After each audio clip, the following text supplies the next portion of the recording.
Cái bao nhiêu là đâu vậy? Bao nhiêu là? Ê, bao nhiêu phải là nẹt luôn. Luôn phải nẹt, luôn một thì đi đâu? Ya nẹt luôn nó.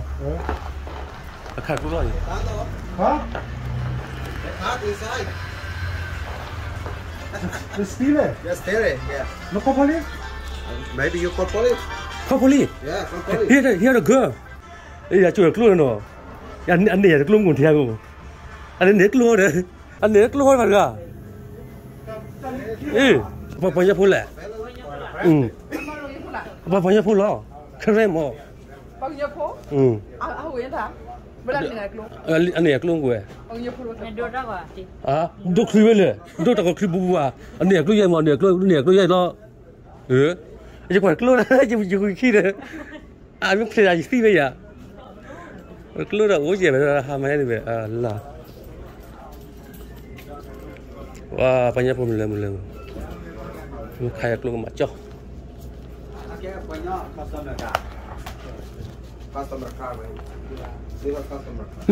Sana lebu ah? Lebu order Kau kiri ada, kau kiri tau.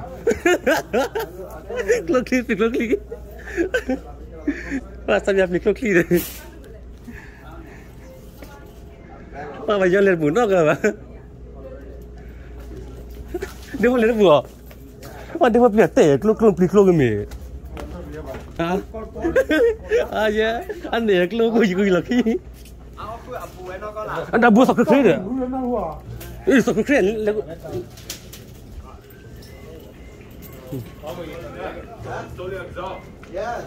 Call police. Udah keluar. Udah keluar. Everybody go. Okay. Go. Mesti we